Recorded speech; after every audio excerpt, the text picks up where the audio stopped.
Hai teman-teman, mungkin sebagian teman-teman ada yang belum pernah dengar tentang twin flame atau ada teman-teman yang sudah tahu tentang twin flame. Pembahasan tentang twin flame ini sudah lama banget di kalangan spiritualis, kemudian menyebar kepada para pencari spiritual.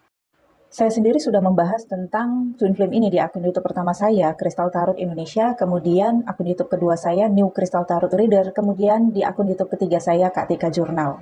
Pada akun YouTube Kak Tika Journal, saya rangkumkan kisah Twin Flame menjadi 8 video, yaitu 8 fase, fase 1 sampai fase 8. Twin Flame yang diartikan sebagai kembaran jiwa, jiwa maskulin dan jiwa feminin. Setiap manusia memiliki jiwa maskulin dan jiwa feminin di dalam dirinya.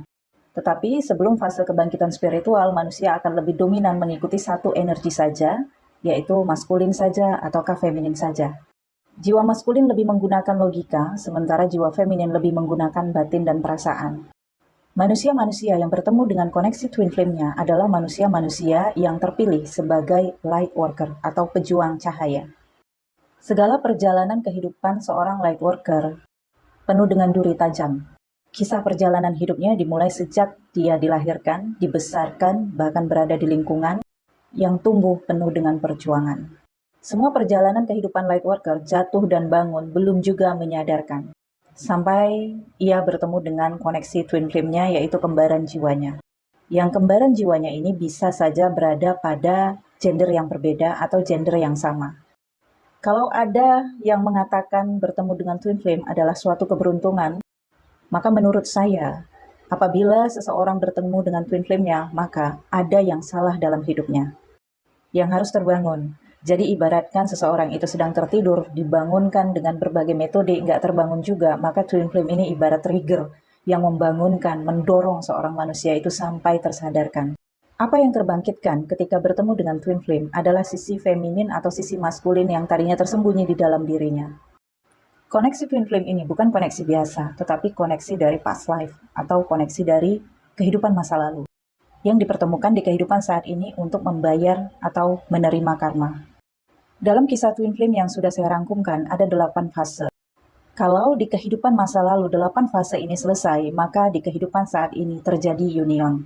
Tapi kalau di kehidupan masa lalu 8 fase ini belum selesai, maka di kehidupan saat ini dilanjutkan ke fase berikutnya atau bisa saja mengulang dari fase awal. Maka tidak heran ketika seseorang bertemu dengan koneksi twin flame-nya, merasa sudah pernah bertemu, tidak asing, serasa sudah akrab, atau serasa ada kebencian atau rasa cinta yang nggak tahu datangnya dari mana. Tapi semua rasa itu masih belum bisa dipastikan. Hingga pada akhirnya ketika spiritual awakening, barulah perasaan itu bisa dipastikan. Apakah rasa itu membayar karma, menerima karma, atau penuntasan. Setelah itu barulah seseorang light worker tersadarkan dan terbangkitkan, sehingga menemukan potensi-potensi spiritual di dalam dirinya. Bakat-bakat spiritual yang tadinya terpendam di dalam dirinya terbangkitkan. Para light worker ini biasanya adalah salah satu seorang manusia yang terlahir dalam keluarga yang memiliki jalan hidup yang berbeda di antara saudara-saudaranya dan keluarga-keluarganya. Keinginan terbesar yang pertama adalah untuk membahagiakan keluarga. Tetapi ada suatu fase yang nantinya misi jiwa ini akan berubah. Tidak lagi membahagiakan keluarga, tetapi membahagiakan diri sendiri. Kemudian berubah lagi, yang misi jiwanya menjadi membahagiakan umat atau orang banyak. Seorang light worker yang terlahir dalam satu keluarga punya misi jiwa menuntaskan atau menyelesaikan karma. Kalau ada orang atau spiritualis yang mengatakan pemutusan karma, saya tidak sependapat. Saya punya pendapat sendiri bahwa karma itu tidak bisa terputus, tetapi karma bisa diselesaikan. Penyelesaiannya seperti apa? Saya sampaikan secara gambaran saja, karena kalau saya jelaskan mungkin teman-teman tidak akan paham. Misalnya, kamu adalah seorang anak yang terlahir dalam keluarga yang mungkin memiliki wajah yang berbeda di antara saudara-saudara lainnya, memiliki nasib yang berbeda di antara saudara-saudara lainnya, atau memiliki nasib yang sama tetapi kamu menanggung beban mental yang lebih berat daripada saudara-saudara lainnya, karena kamu punya empati dan empat, yang tidak bisa mengabaikan situasi dan kondisi yang terjadi pada saat itu. Sehingga kamu akan mengambil pilihan untuk mengambil jalan yang berbeda. Jalan yang diambil bisa saja jalan yang salah atau jalan yang benar. tergantung karma dari seorang light worker itu. Yang misalnya saja seorang light worker mengambil jalan yang salah, mengorbankan dirinya untuk kebahagiaan keluarga, tetapi pada akhirnya yang membangkitkan spiritualnya ketika keluarganya tidak menganggap pengorbanannya, atau ketika keluarganya adiktif dan berpangku tangan terus seumur hidup kepadanya. Sampai seorang light worker itu tersadarkan bahwa jalan yang dia tempuh ternyata salah. Misalnya lagi ada seorang light worker yang menempuh jalan yang benar, tidak mengorbankan dirinya tetapi bersikap keras, tegas, membiarkan keluarganya menjalani takdirnya masing-masing. Dia memisahkan diri, berjuang sendiri, yang punya visi suatu saat nanti. Barulah dia membayar hutang budi atau hutang karma kepada keluarga. Atau misalnya lagi, dalam sejarah keluarga ada kejadian yang terus-menerus terjadi sampai ke keturunan-keturunan. Yang permasalahan itu ketika sampai pada salah seorang light worker ini memiliki misi untuk menyelesaikan atau menuntaskan karma ini. Tidak ingin permasalahan ini terus berlanjut ke keturunan-keturunan berikutnya. Sehingga dia harus menjalankan kehidupan dengan penuh dengan pengorbanan agar terselesaikannya karma masalah keluarga ini sampai pada dirinya saja. Tetapi dengan pengorbanan yang cukup besar. Yang pengorbanan itu berupa penderitaan.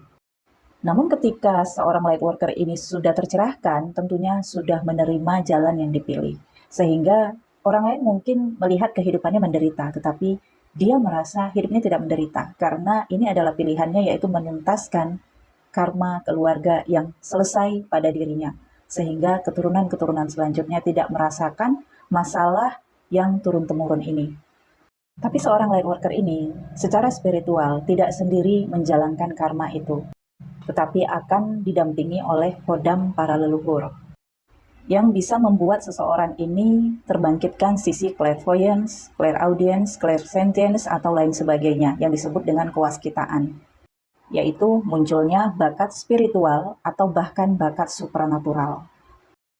Yang sebenarnya bakat-bakat ini memang untuk nemenin seorang light worker ini menjalankan karmanya. Selama seorang light worker ini menerima karma buruknya, dia akan menerima karma baiknya, yaitu kewaskitaan itu sendiri.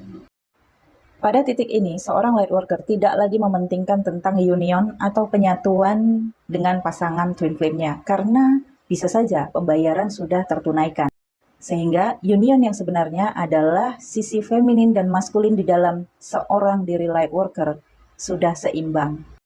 Sudah bisa mengendalikan empatinya, mengendalikan rasa empatnya, mengendalikan logikanya. Termasuk mata ketiga yang teraktivasi.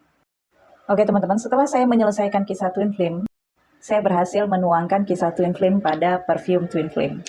Ada series union dan ada series light worker. Series union terdapat sepasang bulu perindu di dalam botolnya. Teman-teman bisa beli melalui toko Orange, Shopee, atau melalui TikToknya yang nantinya akan saya tautkan di VT ini. Teman-teman bisa lihat detail manfaatnya pada akun Instagram Crystal Tarot Indonesia. Kalau ada teman-teman yang tertarik tentang kisah twin flame atau light worker ini, teman-teman silakan ke YouTube Kak Tika Journal atau boleh komen. Nanti akan saya lanjutkan kisahnya.